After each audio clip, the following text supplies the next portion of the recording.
It's time for the Douglas Coleman Show. Mr. Smooth and Savvy is joined by guests from all walks of life, from the entertainment industry to authors to political and social commentators, the famous and not so famous, the controversial and the light and fluffy. We have it all. Now, here's Douglas Coleman.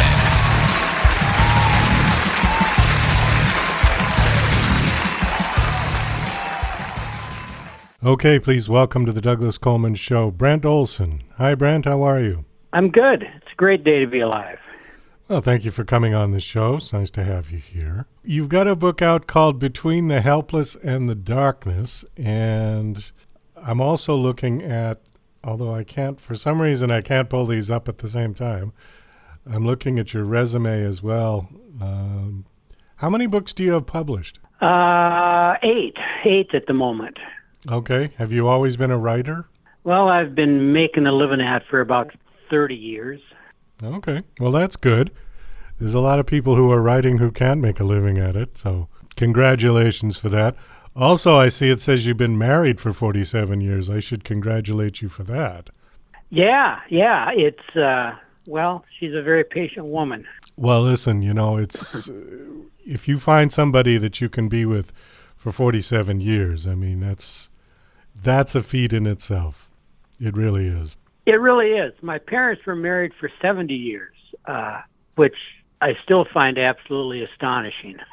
Well, it does take a bit of effort, I mean, we don't need to go into the whole, why should people get married and what makes a successful marriage conversation. But it is a two-way street, and I think that people these days, I don't know, there seems to be a lot of attitude that, oh, well, if it doesn't work out, we'll just get a divorce, and it like it's just one of the boxes you can check. Do you know what I mean? Where I think people of a certain generation stuck it out and said, we married for better or for worse. Yeah, and we'll work it out. And that's it's a lot of work for everybody, but I like it. So tell us a little bit about your book, the new one, the latest Well, book. it's the new one. It's called Between the Helpless and the Darkness. The working title of it was A Happy Ending for the World, because like any rational person, I look around and think, boy, things could be better. And I wanted to fix it. And I did, except I had to go back 1,000 years to do it. And it's an interesting book. It's an entertaining book, but I hope it makes people think a tiny bit. Okay, it says alternate history, right? Alternative history? Yeah. Well, give us the premise of it. Yeah. Okay, there was a Viking king who died in 1066 at the Battle of Stamford Bridge in England, and he was an amazing human being. He was wounded in his first battle at 14, made his way to the Byzantine Empire, where he became the personal bodyguard for the emperor, and made a lot of money, returned to Norway, became king of Norway, and tried to be king of, Sweden, Denmark, Scotland, all of England, and died in an effort to fulfill that. So really a remarkable man, but consumed by greed and ambition. And I thought, what if he hadn't died? What if he had survived the battle with a bad enough wound that kind of left his skills but burned out the greed and ambition? And he heads west and ends up in Nova Scotia, or what will someday be Nova Scotia.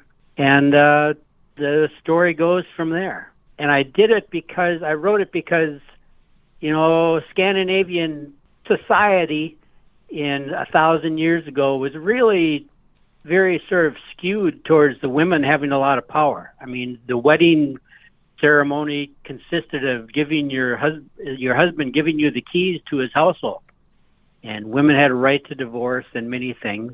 And in the northeastern part of the United States, the Mi'kmaq and Iroquois, they had kind of an admirable society as well. And I just thought, well, kind of fascinating to see if you could blend those two cultures together in sort of an equal way, as opposed to as opposed to what we ended up with, which was mainly conquest and pillage and murder and everything else. So there you got it, Douglas. So the book is suggesting that if he had lived, that the Americas would have turned out differently? Yeah. Yep. It was, if you go back, there's a terrific book called 1491, which is basically about the Americas before Columbus and before, all the cholera and smallpox and everything else, things were really kind of swell here. Okay. Well, how do we know that? How do we know that things were really swell here before the white man showed up? Well, we don't know for sure. It's 1,000 years ago, and it's societies without a written language. We barely know what happened in Europe 1,000 years ago, or China, where there was lots of things written down. So we don't know for sure. But archaeological data shows that it really, societies, particularly in the northeastern United States, were really quite a bit more egalitarian than they are now. And food was, I was a farmer for many years, and food raising was less invasive, a lot less damaging to the land. There were a lot of things to like. And of course, this is a work of fiction. I'm creating the world I want. Well, one of the interviews I had, some time ago, we discussed the idea of what if the Europeans had never come, and what would it look like in the Americas now? And, we didn't come up with a utopia, but we came up with this idea that it would still be tribal because there was a lot of different tribes of indigenous people all over from Alaska down to the tip of Tierra del Fuego, and there would be wars and there would be conquests, and we didn't come up with anything that was necessarily better, just different.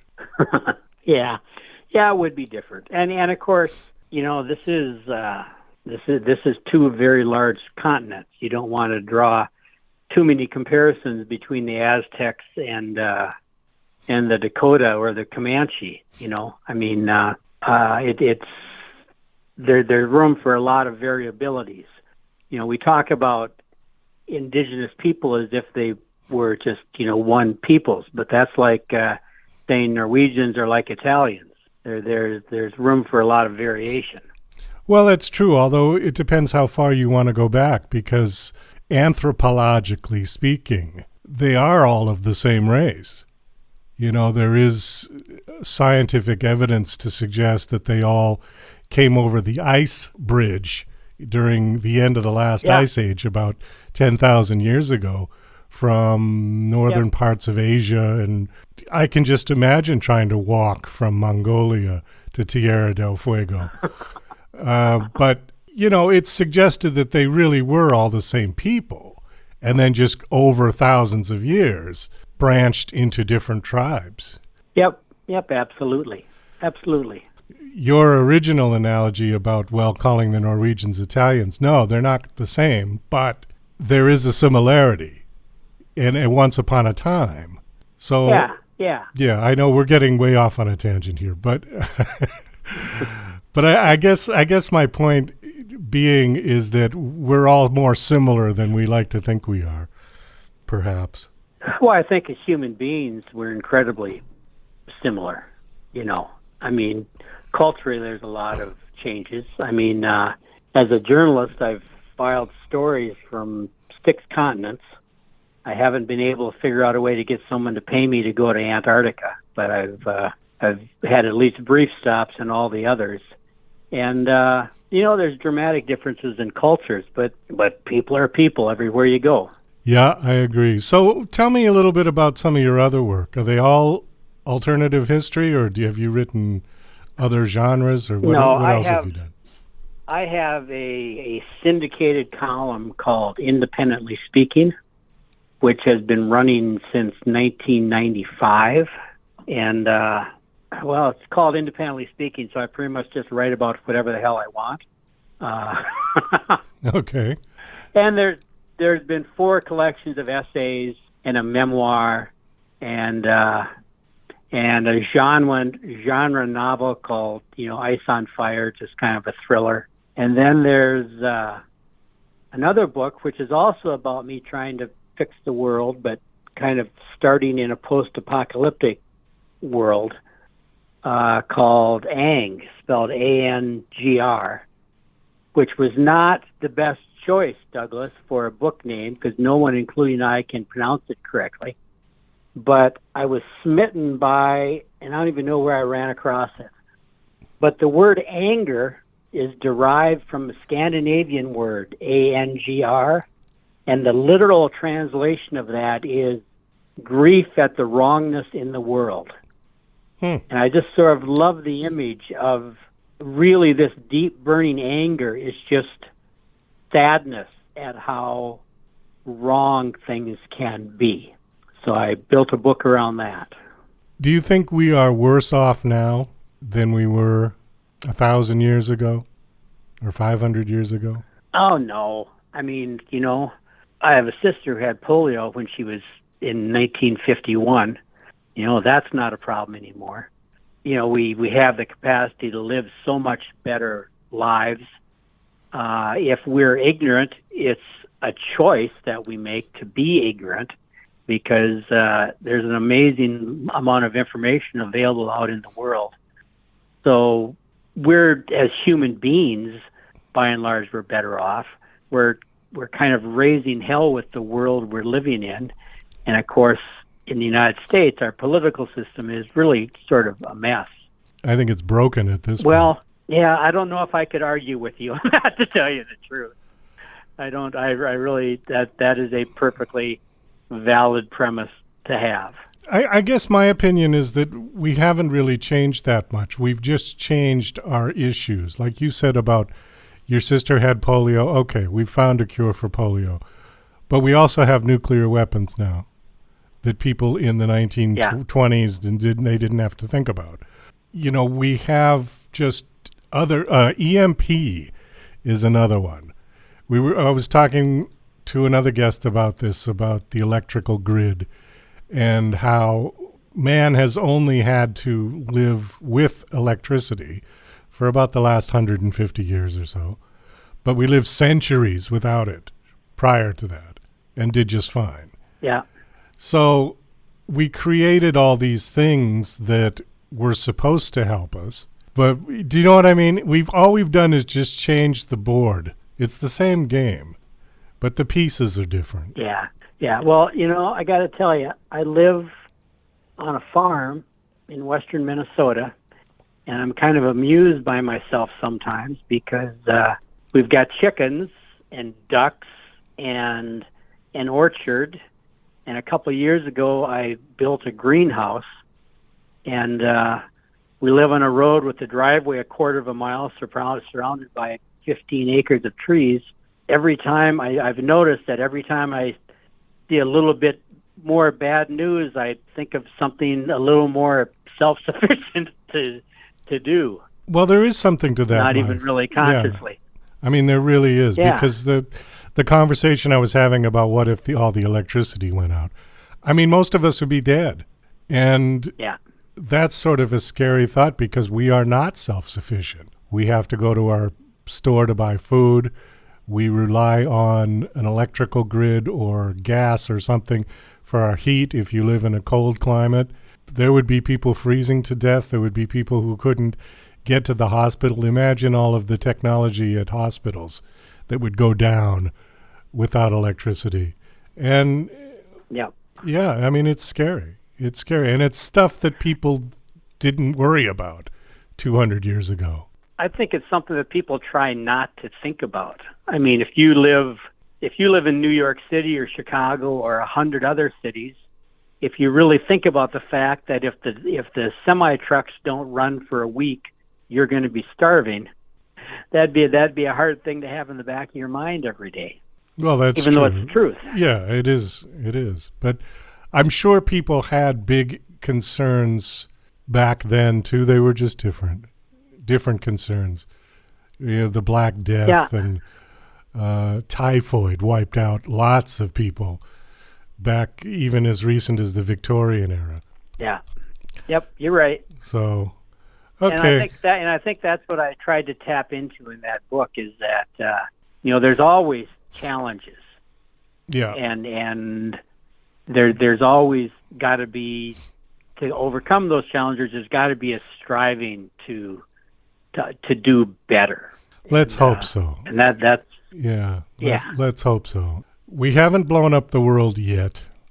So let's see let's see if we can keep from doing that. I don't know. My optimism in mankind sort of wavers from, what is wrong with us to, well, okay, maybe we're making some progress in the right direction. It depends on which day it is and what's in the news cycle. Yeah, I read several newspapers first thing when I get up in the morning, and there's days I can barely stand to do that. But then, I feed the chickens, and I pick some tomatoes out of the greenhouse, and I say good morning to my wife, and I have a cup of coffee, and then you just get on with your day. Well, that's it. That's it. It's it's those things that matter. Family, friends, food, pets, The older I get, the more I realize that going around chasing the almighty dollar just doesn't quite do it anymore. Have enough that you can survive and find your happiness in the simple things, really. Anyways, well, we do have to wrap this up. Okay. I'm sorry to cut you off, but the book is called Between the Helpless and the Darkness. My guest is Brent Olson. The book is out. Is it available now? Yep, you bet. Okay. Last question. Do you have a website that you want to give out? Independently Speaking is on Facebook, and Brent Olson online is on Substack. That's where my weekly column shows up. And I'm easy to find. You Google Brent Olson, I show up. Okay. All right. Very good. Well, thanks for coming on the show, and best of luck with all your work. Yeah, thank you. Have a good day.